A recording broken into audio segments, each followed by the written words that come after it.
Hey guys, Joseph Henson here with Henson CPA Group. And today we are going to do another presentation. We're going to go through a little bit of the business side of veterinary medicine. So without further ado, let's go ahead and look into navigating the business side of veterinary medicine, a CPA's guide. So how this guide can help. Understanding the business side of veterinary practice is crucial for success. Today, we'll cover a few key areas such as financial management, budgeting, bookkeeping, and more. By the end of this presentation, you should have some practical knowledge to improve your clinic's financial health and operational efficiencies. Understanding the veterinary practice's finances. So, key financial statements that you want to know and review monthly as a veterinary practice owner are going to be your income statement, balance sheet, and cash flow statement. So I'll give you the definition and the purpose for each statement, and also just a little bit of information over how to read them. But with the income statement, it is showing your revenue and your expenses. So you start with gross revenue, and then you have cost of goods sold typically, and then your operational and other expenses, such as payroll, rent for your practice, any vehicle expenses, stuff of that nature. And that is how your business has done throughout the year on a profit level. This does not typically include your depreciation and amortization until that has been either accounted for monthly through different processes or during tax time. Most clinics aren't tracking these on a month-to-month basis. Balance sheet. The balance sheet displays assets such as your laser equipment or your office equipment, and it also has your liabilities. Do you have credit card debt? Do you have a mortgage on a practice? Do you have a note on a car that the practice uses, or something of that nature? It also shows the owner's equity account, what you've put in, what you've earned, what you've taken out of that business as an owner. The third one, like I said, was the cash flow statement. It simply tracks the cash coming in and going out of your clinic. Now, what typically happens is you have your beginning balance, then you're going to make some adjustments for your profit and or loss. And you're going to have your operational cash flow and a few other items to get to the ending cash balance. A lot of people I have talked to in the past say, hey, I have $100,000 in income at the end of the year. I have $20,000 in the bank. That's because the profit and loss statement does not paint a full picture of what is happening within your clinic. Now, the benefits of understanding the financial data, especially for clinic owners, is the fact that you can come up with a plan over how to grow, how to shift during slow times, and just overall, it's a healthy thing for an owner of business to know. Without knowing this, it is extremely difficult to make decision-making and make your clinic a success. Next, let's go ahead and go into budgeting and forecasting. The importance of budgeting in veterinary practice, it is going to be one of the pillars in the financial planning and stability of your clinic. It also helps in anticipating future financial needs. If you have a 5-year budget, you are planning out what your typical growth, if you remember last week, we said 5 to 10% should be per year, and you can decide on that. When do I need to hire another veterinarian? When do I need to potentially open up another clinic? Or when do I need another practice or office manager or this or that? Doing a budget gives you freedom within your business to truly grow and have confidence in what's going to happen. Now, the step to creating a realistic budget, as we talked about last week, is you have to analyze your past financial data. That's why your profit and loss statement, your cash flow, your balance sheet are all pillars of this process. You will use that historical data in order to accurately set a realistic budget. You want to set realistic income and expense targets. If you're just pulling stuff out of thin air, your budget's not any good.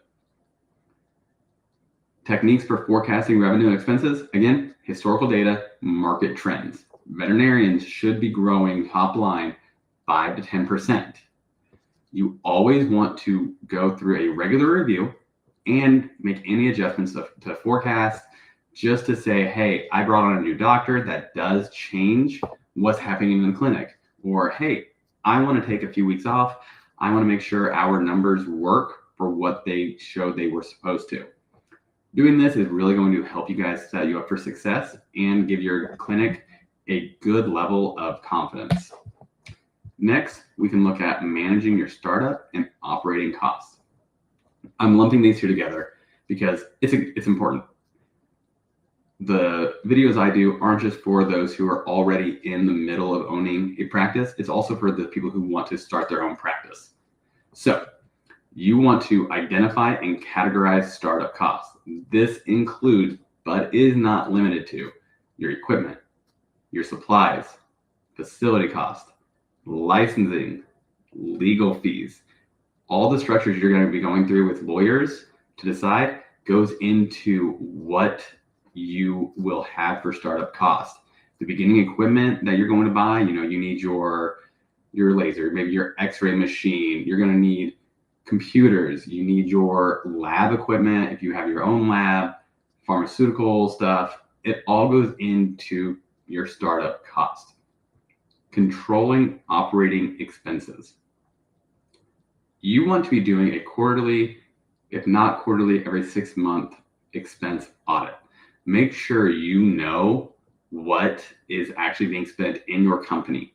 This is the best way to seal any sort of money leak that is happening. You could have 3 subscriptions to different services you've used in the past you don't even know about because they just get categorized. You're not talking to your accountant, you're not talking to your fractional CFO, your controller about these, so you don't know what's happening. You notice that, hey, software is a good one just because I see this the most. My software expenses keep going up, but we're not buying anything new. Well, what you didn't realize was one of your employees purchased something from Amazon Prime for the clinic, but it actually subscribed you to the monthly Amazon Prime benefit. Hasn't been used in years. It's good to know. Get that canceled. Potentially $200 a year if you're doing the monthly one. Another thing might be we have Spotify and Apple Music because we want people to have music while they're waiting in the waiting room. We want calming soundtracks. We want to make sure that people don't just sit in silence, because going to the veterinarian is just like going to a human doctor. It can be nerve-wracking, and just pure silence is a little bit disconcerting. This is also a really cost-effective procurement practice, leads into cost-effective procurement practices. You want inventory on hand that meets your needs, but isn't going to waste. You want to make sure that, hey, I have enough here that I'm not going to miss out on a sale because we didn't supply the right amount of flea and tick medication. We didn't have the right amount of food on hand. But you also don't want just inventory sitting there for months on end, because that is sunk money you won't get back. Now, some strategies for cost management. The simplest one I've seen is negotiating with suppliers. You can do that. And that's not just with your typical cost of goods sold. That's also with your credit card merchant. You can negotiate the rates and should be negotiating rates and getting different quotes, just like you do with insurance. These are all items that go up, and sometimes loyalty to a credit card merchant, it's not worth it. Just like you need to look at the insurance in your company to make sure you have the right amount. You're not overinsured, you're not underinsured, but you have the right amount, working with a specialized insurance agent for the veterinarian industry. These processes, when implemented, can save you tens and tens of thousands of dollars. I've actually seen clients save $30,000 a year in credit card merchant fees just because they were going with the default out of the box, paying 3.5% to 4% per transaction, and then negotiated that down to 2.5%, sometimes lower. I've seen just at 2% before. But it's these little things that you do once that can actually make a huge impact on what your clinic is doing. Financial planning for growth. Let's talk about the importance of financial planning for expansion to ensure sustainable growth and avoid financial pitfalls. Your clinic, if you are growing, will get to a point where you can no longer sustain 50 to 60 hour weeks, nor should you be working 50 to 60 hour weeks as a practice owner or as an associate veterinarian. When you're planning for growth, you want to make sure you have the appropriate amount of room in your clinic and that you have the appropriate amount of staff. You want to make sure that you have enough people coming in that understanding, hey, as an owner, I will take a quick loss potentially for 2 to 3 months while we ramp up more users and more patients. That's okay. You get to the point where you can no longer reasonably add 5 to 10% revenue growth year over year. It's about time to look for another doctor. If you plan this out with your 3 to 5 year budget, like we said, that will help you also avoid financial pitfalls. You can project when the time will come. Typically, when you're doing this, you'll be pretty close within 3 to 6 months, but no longer do you have to guess about when that's happening. How are you going to finance the clinic growth? All kinds of ways. You can do traditional loans from the banks, lines of credit, small business administration loans. There are alternative financing methods. You can actually find different companies that will finance the use of their equipment if you guarantee they're going to get a certain amount of business from it. Creating a financial plan for scaling your business. Growth targets. Again, 5 to 10% annually. I know I'm harping on that one because a lot of clinics don't realize they should be growing 5 to 10%. This will be organic growth and this will be market-driven growth. Some of this will be the fact that you've increased prices to stay competitive and stay in business. Others is just you have more people coming in. But you have to set these growth targets. If you don't set a growth target, you're going to miss it every single time. You'll wonder one year why I made $1 million, and then the next year, hey, I have been working my tail off and I made less money after all my expenses than previously before. It will also allow you to allocate the resources effectively to know the number of doctors, the number of support staff, the amount of potentially medicine, food, vaccines, everything needed to sustain the growth within your business. Next, let's go ahead and go to the profitability analysis. And this is one that I like to go through with veterinarians that we work with because it's something that isn't often looked at. So the key profitability metrics for a veterinary practice: gross profit margin, net profit margin. What is my top line after all of my cost of goods, cost of surgeries, any outsourced veterinary care, and what is my net profit margin after all of my operating expenses? If you're maintaining a good net profit margin, you're going to fall between 10 and 15%, and even sometimes up to 20% for an exceptionally profitable business. On $1 million, if you're at 15% after paying yourself a salary, that's an extra $150,000 in net profit or a 15% net profit margin. You need to conduct a profitability analysis. Analyze your revenue streams.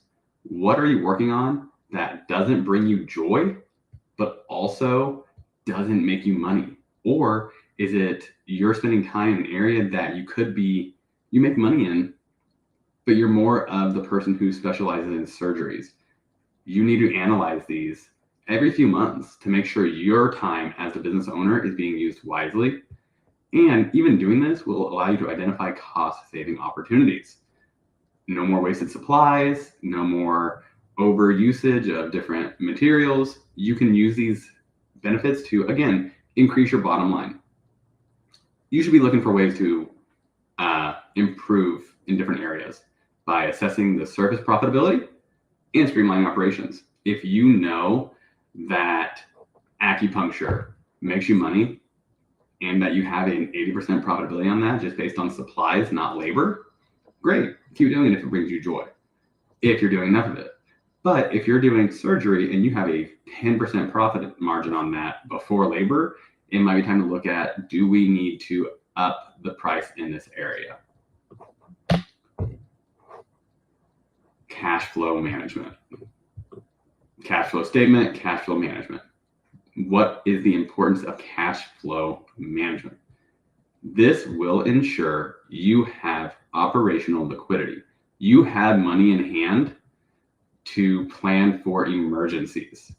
You have money in hand to help plan for future expenses, to plan to replace equipment, to plan to hire, to plan to expand. If you have more money going out than you have coming in, you have a cash flow shortfall, and we need to figure out how you can help fix that, because it is extremely important to have cash flow surplus, more money coming in than going out.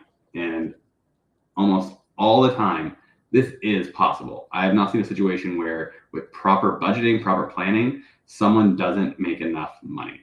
It's just typically not paying attention to the expenses being used. Some techniques for improving cash flow.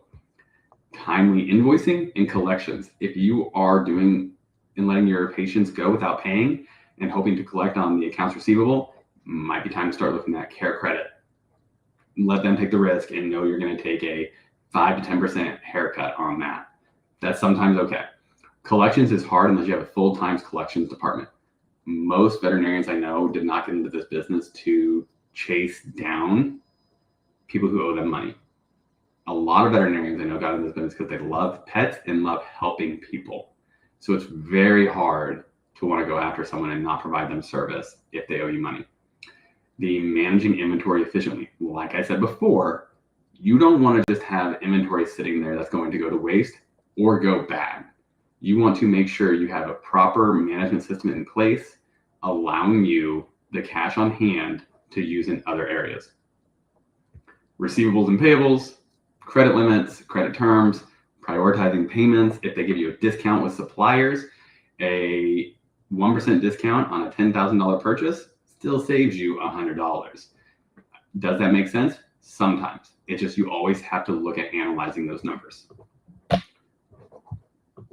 Bookkeeping and financial management. What is the importance of accurate bookkeeping? The foundation of financial reporting. You won't have good income statements, good cash flow statements, good books, good balance sheet, good taxes without properly tracking your bookkeeping. I know that's obvious, but it's not always. If you have loan payments that are hitting your profit and loss statement, in your income statement, profit and loss statement, but they're not hitting your balance sheet, now your liquidity is off on the other side because you're not properly tracking your liabilities. If you are putting a receivable in the books and then also collecting cash, it's possible you're double counting revenue. There's all kinds of areas that can be improved with accurate bookkeeping. Best practices for bookkeeping, reconciled monthly. You need to be reconciling your books or having, hence in the CPA group or another bookkeeper reconcile your books using accounting software. QuickBooks Online, FreshBooks, Sage. You don't need Excel anymore. And 99% of clinics have outgrown Excel and paper tracking. Time to digitize your books. You as a veterinary clinic owner should always have access to your books, even if you don't look at them yourself daily. You should have control of your books. If you have an accountant that's still maintaining your books, but you don't have access to those books, get access immediately. If you need help, just let me know. Financial management tools and software. I already mentioned some popular accounting software options: QuickBooks Online, FreshBooks, Sage, Xero. There's a lot. They also come with benefits of automation. It can accurately separate your payroll so you know what exactly is owner's pay, what are the benefits, what is the pay for your office manager versus your vet techs, veterinary assistants versus your surgeon. That helps. It can also flow right into allowing your reports to be on hand at the end of day if you have the numbers updated. We're going to look at the strategic marketing and client retention. What is the importance of marketing in a veterinary practice? It's the only way you're going to attract new clients. It's the only way to build brand awareness If you're not attracting new clients, it's going to make that 5 to 10% growth extremely difficult. If you don't have a brand that's known in your community, your potential new clients are going to go to someone else. You have to be marketing. Mailers, even for veterinary clinics in 2024, that still works really well. Offering discounts on some services also works really well. It can be something as simple as a nail trim. Veterinarian doesn't have to do the nail trim. It can be your vet tech or veterinary assistant. Develop a marketing strategy. Who is your target audience? Is it the 50-year-old tennis pro that is willing to spend $5,000 to be seen that day? Or is it the 25-year-old young professional who can afford $200 to $300 for a quick annual checkup? That's what you have to know. And that is what you're going to base your marketing plan off of. Cost-effective marketing techniques, again, social media marketing for veterinarians, mailers still work really well, and community engagement. Be out there for any community events that are happening. Support a local Little League team or basketball team if they have sponsors. Just being out there and being present allows people to know, hey, we are here. We care about your pets. We care about you. We're a part of your community, and we're not a fly-by-night clinic. Well, that is it for today. I hope you guys have a happy 4th, or had a happy 4th if you're watching this after the 4th of July. And until next time, my name is Joseph Henson with Henson CPA Group. You can reach me